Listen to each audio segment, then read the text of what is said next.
mean, you may not even be doing anything. It might be your downtime. Yes, you could be on social media and you saw some girl with big tits. Anyway, that's besides the point. You could be doing nothing. What's tits? Boobs, breasts. What's boobs? Or breasts? Babe, come on now. You sucked somebody's titty at one point. Oh my gosh, okay. Babe. I'm not talking about mine, I'm talking about your mama. Let's go. Okay, let's go. Oh my God. Let's go.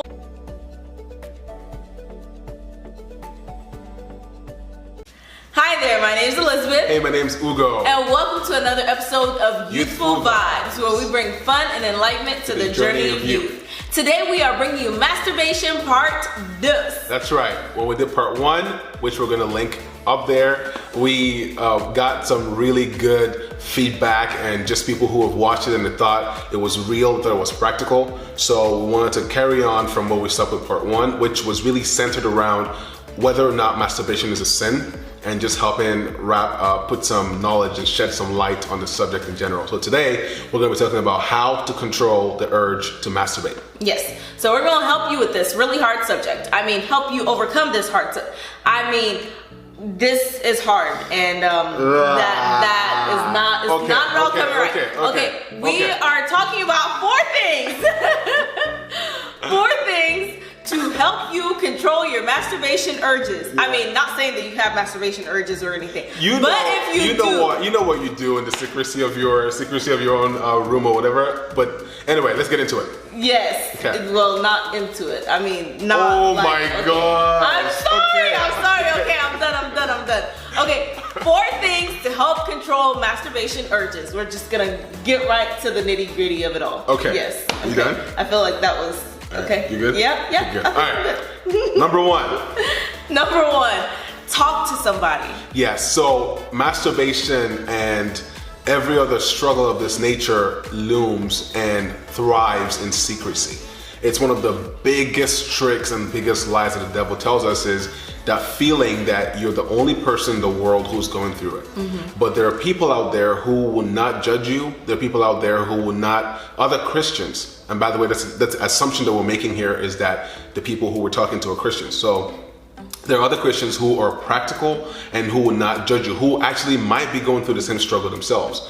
But there's such a power in unity, in unifying with somebody else and telling them, hey, honestly, this is what I'm struggling with. Like, this is me. Not to go tell it to everybody. You don't have to tell everybody about it, or tell everybody your business, but find at least one person who you can talk to in confidence about what you're struggling with. Right. So find someone that you trust and talk to them about your masturbation urges. Let them know what's going on with you, because the truth of it is you'll learn that you're not alone when it comes to this subject. There are a lot of people, I mean, we did a survey, there are a lot of people who struggle with this. And so when you find someone that you're able to talk to, you have someone to hold you accountable, someone to help you through this. And I'm telling you, letting it out is the first step. Yes, it is the first step. And since we're talking about 4 steps, we want to start with this one because when we were talking to people, so none of the things that we're sharing here is just our opinions. We actually took polls. We reached out to people who we felt comfortable talking to, and other people just in general, to ask them about their struggles and how they handle it, just so we can get practical tips to share with you guys. What everyone kept on saying is there's such an amazing amount of secrecy. But the moment they shared it with somebody else, they felt stronger. They felt like they could do it. They felt like it didn't feel as insurmountable anymore. And they had, like what you said, somebody who was able to hold them accountable. Yeah, it's no longer like a mountain that you have to climb by yourself. Yes. So number 2 thing to do to help control your masturbation urges is to guard your heart. Let's remember that masturbation has to do with the mind, and the mind really plays with what you feed it.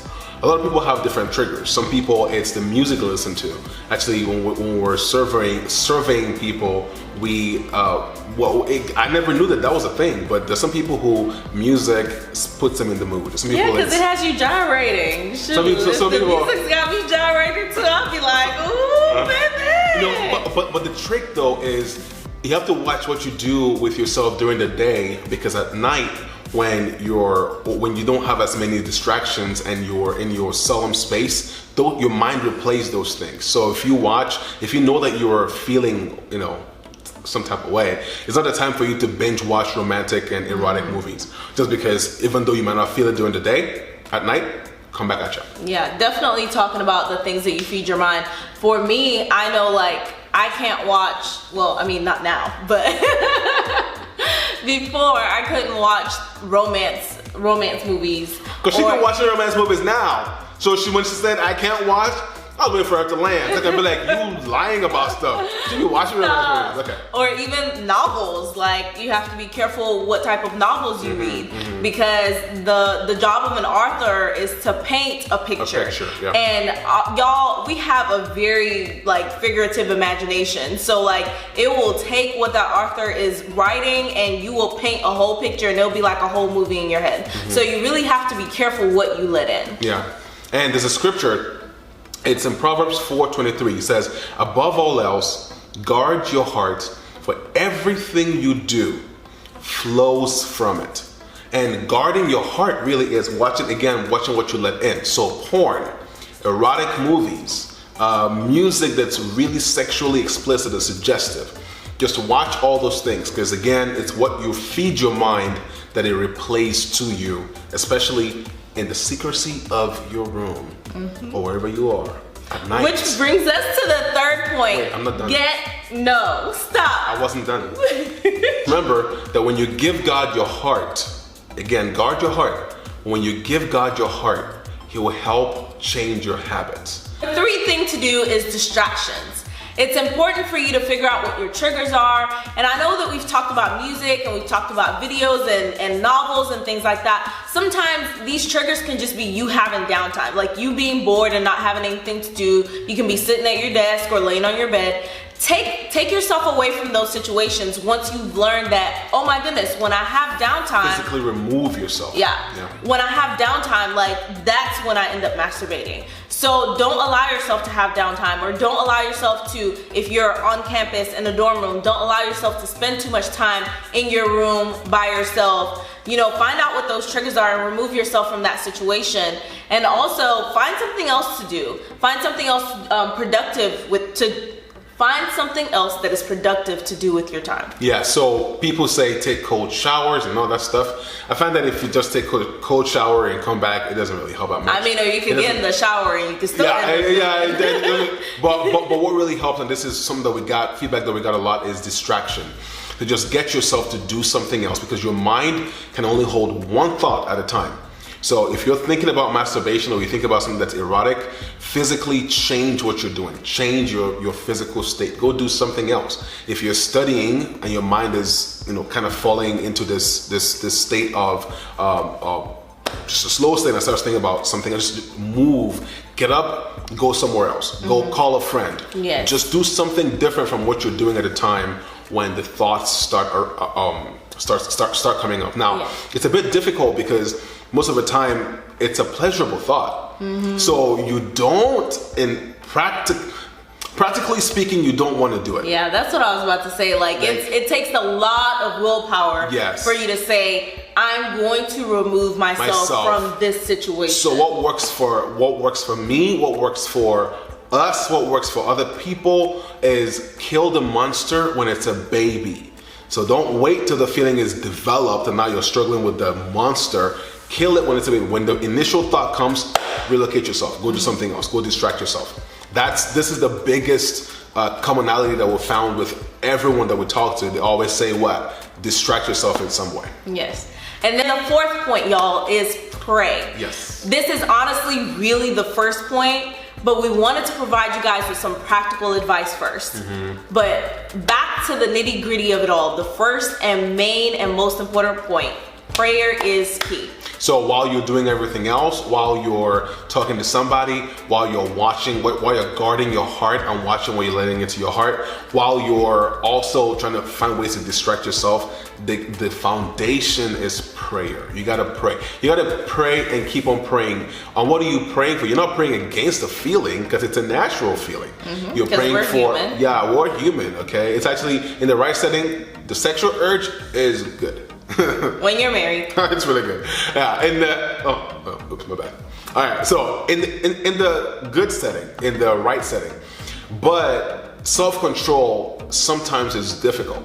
So you need to keep on praying about it, and you're praying for self-control. You're praying for the ability to control yourself so that you're not just falling into the pattern of masturbation. Now, like we pointed out in the first video, masturbation by itself is not sin under certain circumstances. However, it's a weight. There's a guilt that comes with it.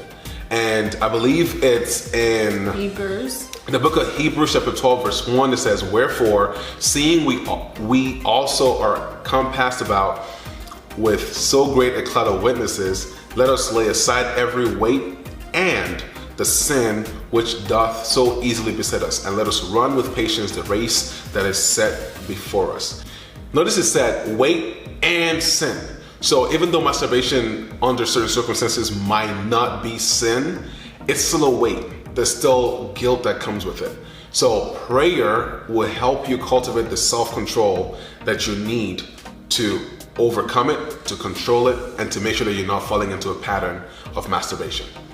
That is absolutely correct. Thank you so much for sharing, babe.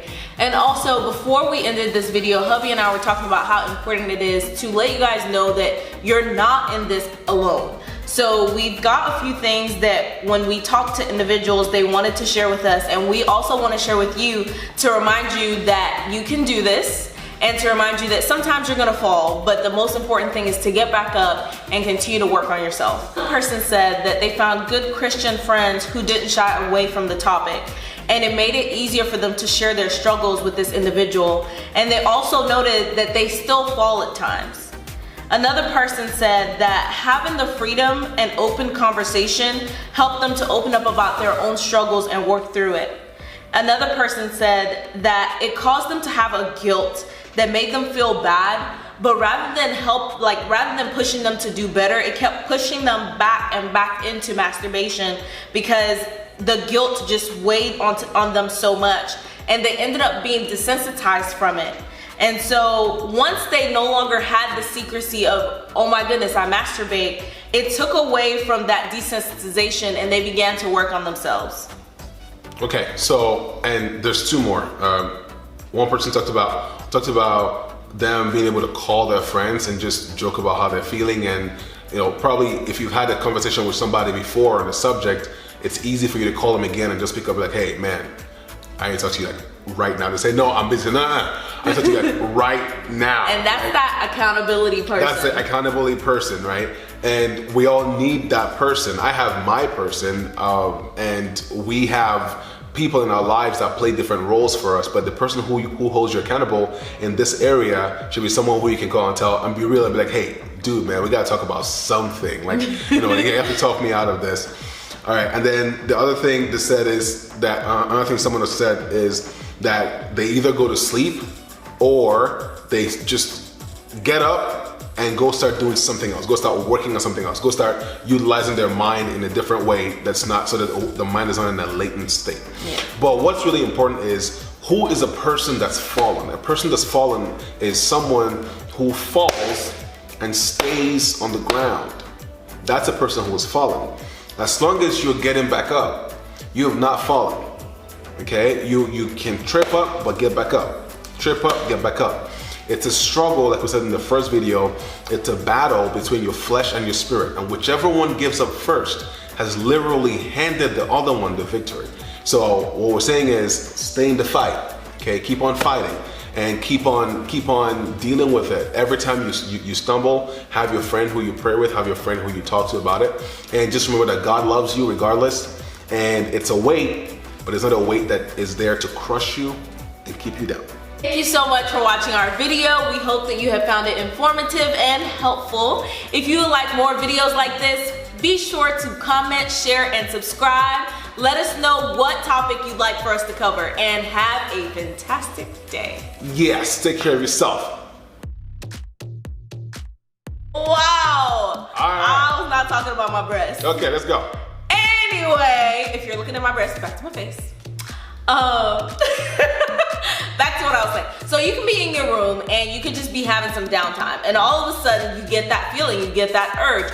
In that moment, step away. Go and find something else to do. Don't allow yourself to have downtime and allow your mind to start going into overdrive, or allow your mind to think, hey, you know what would be real good right now? If I touch myself.